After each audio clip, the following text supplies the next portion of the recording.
Welcome back everyone to another Bitcoin update, and we have gotten a extended ceasefire between the US and Iran for the war. And as soon as the ceasefire was announced, Bitcoin kind of did go up a little bit, but then it kind of went chopped around sideways. And recently, over the last couple of hours, or really overnight, into the stock market opening, we have seen a nice surge from Bitcoin that got upwards to 79,000, which is very close to that liquidity area in which we were talking about. So short term, the roadmap still stays the same, whether this wave one is just being extended over here, or if all of this was the wave one, then a shallow second wave, and then now we're getting a third wave up. Or if all of this was just a 1, 2, 3, 4, now this is going to be our final fifth wave up, which could be that possible B wave top, and then we go lower. There's a few different ways that this could always play out as well. We'll kind of have to just wait and see for price action and how it is looking with liquidity and funding rates. But overall, I just wanted to add a short-term support zone. This is micro support, so if we break below it, it wouldn't really mean too much. We'd still trend would still be up. We'd kind of have to wait and see for this larger support zone down here as well. But micro support, this is basically if we are in this 1, 2, 3, 4, 5 wave move up, then this 5 wave move up could either be a 1, 2, 3, 4, 5 wave move up for a C wave, or could be overall just a larger A, B, C, and an A wave, A, B, C, and a B wave, and then a 1, 2, 3, 4, 5 wave move up in that final C wave. So that's kind of why I have that support zone. So if we do go lower, it could just be that correction of that larger trend up before possibly going lower. But what we need to look for is we need to look for liquidity, funding rate, and kind of seeing how all that is going, whether or not the market is bearish, bullish, RSI, all that stuff. So if we head over to the RSI on the 4 hour, we are getting pretty close to the overbought territory. Not quite there. You kind of do have a very slight divergence on the 4 hour chart right here. And then on the 1 hour chart, we have now we did hit heavy overbought, which now we're kind of seeing a very slight cool off for now. And if we head over to the daily chart, this isn't confirmed yet, but we do have a bearish divergence on the daily with a higher high in the daily and then a lower high on the RSI. So far that is playing out as well. If we close this daily RSI, when we close this daily candle, we'll kind of have to wait and see how that close goes, because maybe it does just keep going higher and it breaks this divergence. So we'll kind of have to wait and see how that plays out as well. Now, if we head over to the open interest is now starting to go back up again. So pretty good sign for that. And then here is not really the best sign, is we now have heavy negative funding rates.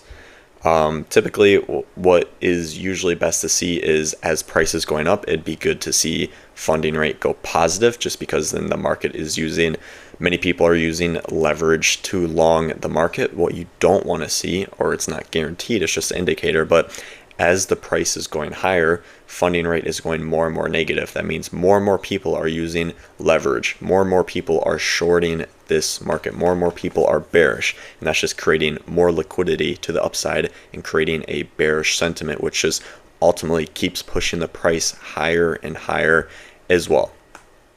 And if we head over to liquidity, this is definitely something dangerous. We have many more longs compared to shorts. We have almost, on the 30-day, $13 billion in longs compared to about $2 billion in shorts. However, we do still have that heavy shorts to the upside as well. But on the 90-day, we do have obviously 14 billion in longs, and then we have 6 billion in shorts. And it kind of seems like this final zone right here for liquidity goes to about that 81,000, which is exactly what we were talking about in last video.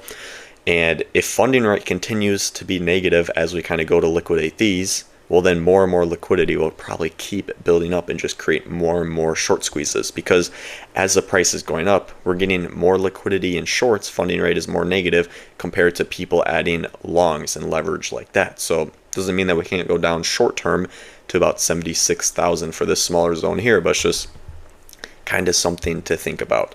If you go to the 1 week, you can kind of see we had a large liquidity zone here. This liquidity zone gets liquidated. We fall a little bit, and now this liquidity zone right above is being heavily added at that 79,000. So it's kind of like a rinse and repeat process. However, on the 2 week chart, we obviously are building that large liquidity below us as well.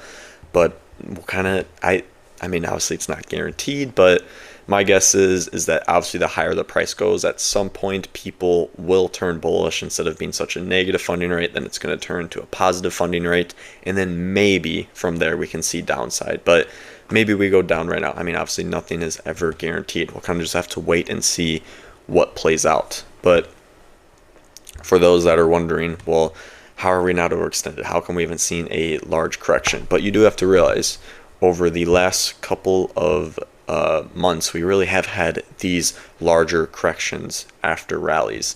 So, and typically what was happened is whenever we would have these rallies, negative funding rate would come in heavily, and obviously from there we would fall. But this time it's kind of just doing the opposite. Instead of falling after a negative funding rate, obviously we have had these slight corrections as well, but it typically kind of varies based off of sentiment as well, because you can have a negative funding rate over here, high one, and then you just fall immediately, and then you can kind of have one over here and then get good news in the sentiment, and then obviously price just keeps going up, a short squeeze.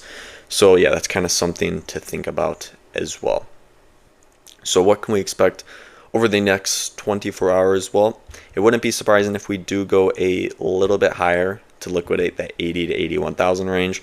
We'll keep an eye on funding rate. Are we going to keep going deep negative every time we get a rally and build up more liquidity to the upside, or are we going to start to shift that, and as we go higher and go lower, then funding rate starts to turn positive? So we'll kind of have to wait and see how that will play out as well. But obviously large liquidity to the downside, and then we have that higher liquidity here at that 80 to 81,000 range. Otherwise, if we do dip into support zone, then it is between 75,000 to about 77,000. That would be our micro support zone as well. So yeah, good news in the market from the ceasefire. It doesn't seem there's really no real date of when the ceasefire is extended to. It just said until, I think it was further notice, or until something is drawn up from a deal, or I'm not 100% sure, but no official date of when the ceasefire is or what it got extended to. So yeah, we'll kind of just have to wait and see how that plays out as well. But yeah, thanks for watching, and we will see you next time.